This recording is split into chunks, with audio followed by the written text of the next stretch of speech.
Each year in the United States, thousands of major crimes go unsolved. When the case has gone cold and police have nowhere to turn, they seek assistance from the public. This is a program dedicated to solving these cases. This is Crime Stoppers Case Files. Every year, crimes go unsolved here in Southern California. Loved ones are left waiting. I'm Joy Benedict. As a news reporter, I've covered countless crimes, countless homicides, and I know that sometimes the victims of these crimes are forgotten almost as quickly as the headlines fade. So tonight, on Crime Stoppers Case Files, we take another look at some of the crimes still left lingering unsolved in our communities. Let's get started. It's July 22nd, 2011. A hard-working father finishing up a late-night shift on a new job comes home, parks just a few blocks from his house, but when he gets out of the car, he's confronted by a man demanding cash. Julian Castaneda, a father of three, just 47 years old, was murdered on his own street. Yo conocí a mi esposo en una demostración de cristal. Nos vimos los dos que vimos que éramos uno para el otro. A los mes y medio, él me pidió que fuera a su novia y a la vez me dijo que sí podía ser su esposa en ese mismo día. Yo le dije que sí y nosotros a los 3 meses de novios nos casamos. Y él era una persona muy cariñosa. Él buscaba la forma de agradarme, de hacerme sentir bien, de mostrarme que yo era parte de él y que era una parte muy importante. Entonces, cuando nacieron nuestras hijas, para nosotros los dos fue mucha alegría. Cuando vino la primera, hubo mucha felicidad. Cuando vino la segunda, pues más, porque ya eran 2. Ya cuando vino la tercera, que fue algo tan bonito, un regalo tan bonito, porque no sabíamos que estábamos esperando un nuevo miembro de la familia, sino hasta los 7 meses me di cuenta que estábamos esperando otro miembro. Fue una felicidad muy grande. Él era un papá que estaba en todos los partos. Él dejaba todo, su trabajo. A él no le importaba si lo iban a descansar de su trabajo, pero él quería estar en ese momento tan bonito de presenciar el nacimiento de sus hijas. My dad, he was the best dad ever. He put his family first, my mom, my 2 sisters and me first, for everything. If we weren't allowed to go anywhere, he wouldn't go. If you're in trouble, he'll be there for you. It wouldn't be like, oh, I can't, I have plans. No, he'd go, oh, they're in trouble, let's go. He was a great guy. To tell you the truth, my dad was like all my friends' dad, because every time they would go to the house, he'll be like, oh, hi. He was like outside with us. He was like playing with us. He was a great man. My dad was a loving father and he always took care of me and he always liked to have fun. He was still a child at heart. He had his train set, his cars. He loved playing soccer. He was just the best dad. We all loved him. You would never see a man. You would always see him with a big smile on his face. Mi esposo era una persona súper alegre. A él le gustaba mucho el baile, todo el tiempo bailaba para que yo me sintiera feliz. He would find any way to make you happy. He was a dad and a friend at the same time. He would go outside during my 15 practices and he would just show all the guys how to shuffle. He'll be, oh, you guys don't know how to shuffle. I do it better, and he would start shuffling. That's one of the memories I keep. That day he went outside to teach all of us how to shuffle. Para que yo, si tenía una preocupación, era algo bailar, luego disfrutar, llevarme un café. Esas son memorias muy bonitas para mí. Que él me baile y él me atendiera como si fuera una reina, llevándome café a la cama. He takes care of all of us equally. He loves us equally. He never left us. and he was always by our side. Like, everywhere we went, all 5 of us went. Él siempre estaba buscando la forma de que en mi casa nunca hubiera tristeza, siempre hubiera alegría. A él decía, no hay que preocuparnos de los problemas van y nosotros somos lo que importamos. Él me dijo algo muy bonito, nosotros tenemos lo que ningún rico tiene, lo que es el amor, la unidad. Los ricos tienen mucho dinero, pero a lo mejor no tiene la unidad que nosotros tenemos, el amor que nosotros tenemos. Eso es muy bonito y eso me va a quedar a mí mucho de recuerdo de él, que su prioridad fue el amor y la unidad y no estar pensando que el dinero, la unidad y el amor. I don't think lots of people are lucky enough to have a father like mine. Murder is always heinous regardless of the circumstances, but in this particular case, it really sunk home because this individual, Mr. Castaneda, was a very good person. He had been married for 19 years, had 3 kids, ages 10, 14, and 18, 3 daughters. He was a family man. All the friends and coworkers that we spoke to about him said nothing but good things about him and indicated that he was very much a family man. His best friend, according to all accounts, was his wife. That's who he liked to pal around with, and that's who he liked to spend his time with, his wife and his 3 daughters. He was a church-going man, no criminal history.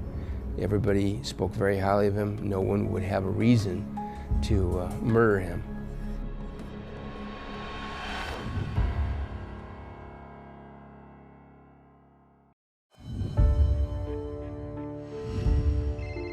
Thanks for staying with us. We now return to the story of Julian Castaneda. 911, what's your emergency? Yes, I heard some gunshots out here in front of my house, and I think somebody's laying down. How long ago did you hear this? Like 5-10 minutes ago, and I think somebody's laying down like that. You think so? Yeah, Did you see someone on the ground or what? yeah. I don't want to go outside because I'm scared. No, don't go outside. On July 22nd of 2011, at approximately 1 o'clock in the morning, our victim, Julian Castaneda, was coming home from work. He had just finished his shift, very first shift on a brand new job, and gotten off work at 12:30 that evening. He was very excited about this job because he had worked for a company for 20 years and got laid off because the company downsized. For 2 years, he wasn't able to find a job until he found this one.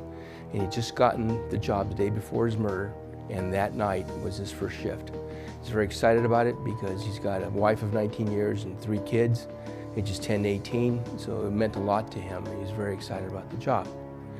He came home, drove home. He couldn't park in front of his home because the street was crowded, and he couldn't park in his apartment building because the one spot that he had given it to a relative who was out of town visiting.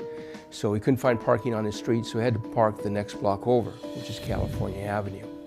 He parked and started to walk home on the sidewalk, and as he was approaching his house, carrying his Tupperware lunch pail that his wife had packed for him for that shift, a vehicle approached him on the side street and stopped next to him as he's walking on the sidewalk.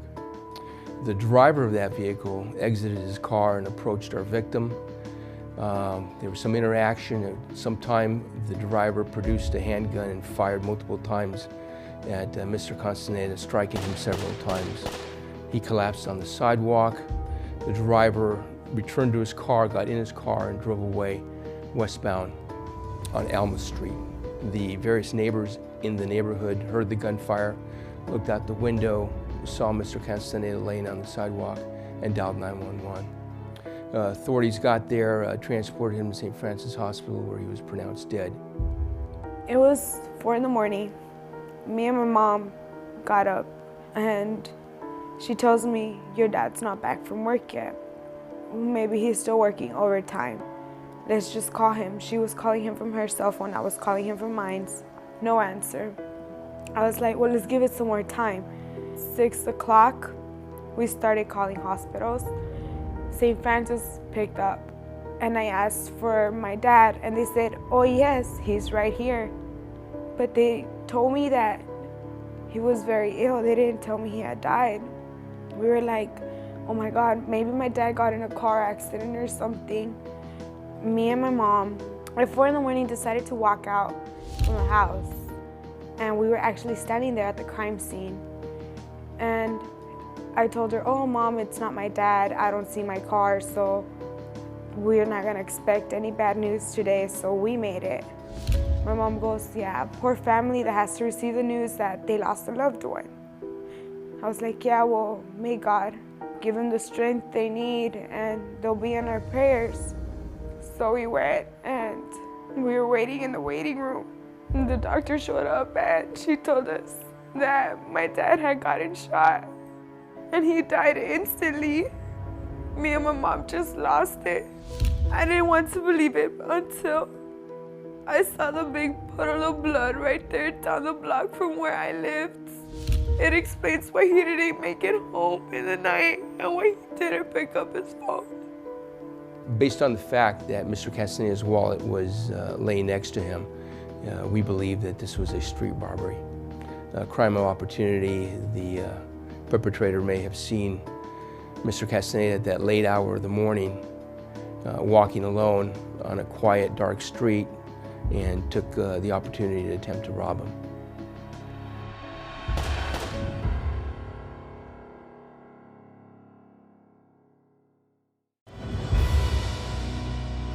I'm Los Angeles County Sheriff Lee Baca. The Los Angeles Sheriff's Department has partnered with the LAPD and other municipal police departments throughout our county to form the Los Angeles Regional Crime Stoppers organization. Crime Stoppers is an important law enforcement tool, a proactive approach to removing dangerous criminals from our streets. Each week on this television program, we will share the facts about unsolved cases, and you will have the opportunity to submit information that may help investigators without ever having to give your name. I encourage you to provide us any information you may have. I thank you for joining us and doing your part to make our community safer.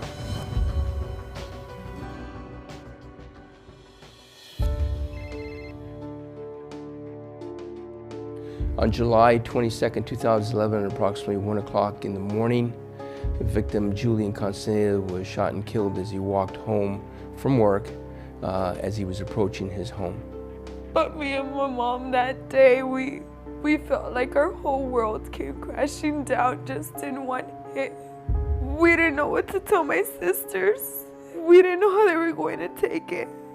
Que yo se los puedo comparar cuando uno tiene ya mucha hambre y siente que ella mira la comida por todos lados. Así sentimos, así siento yo, así sienten mis hijas, que ya quisiéramos verlo para abrazarlo, besarlo y que nos haga las caras que él nos hacía siempre cuando llegaba a la casa. Nos hacía unas caras muy bonitas, nos extendía los brazos para que lo abrazáramos.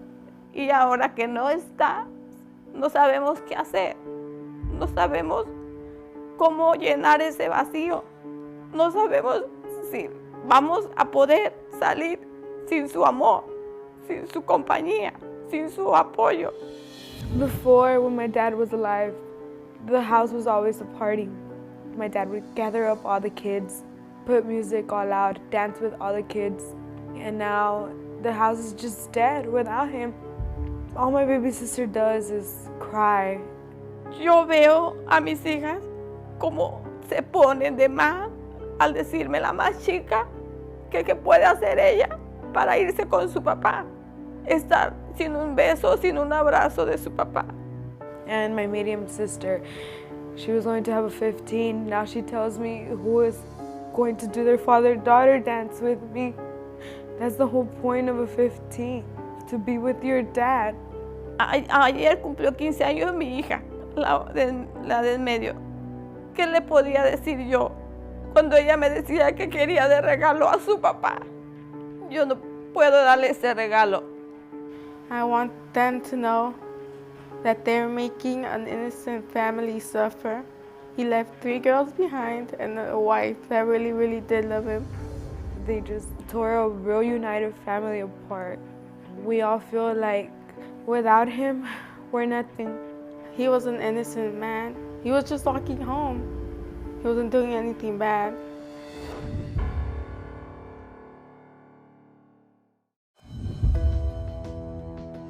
On July 22nd of 2011, at approximately 1 o'clock in the morning, our victim, Julian Castaneda, left his job at approximately 12:30 that night and arrived in his neighborhood approximately 1 o'clock in the morning. As he searched for a parking spot, he couldn't find one on his street. All the spaces were taken. It's a highly populated area. It's a residential neighborhood that's comprised mostly of multi-unit apartment buildings and some homes. It's a high congestion, high density area. Parking's limited on the streets because of the large number of people that live on the block. That particular street is positioned between two major streets. There's a lot of traffic on the major streets, but not very much traffic on the side street, which is a street that our victim was walking when he was approached and killed. As he walked home on the north sidewalk heading westbound on Alma Street, approaching his home, a vehicle pulled up that was also traveling westbound on Alma alongside of him. The vehicle stopped in the middle of the street, and an individual, the driver of that vehicle, exited and approached the victim. The victim, who was on the sidewalk, obviously stopped. Our investigation so far has revealed that this appears to be a street robbery.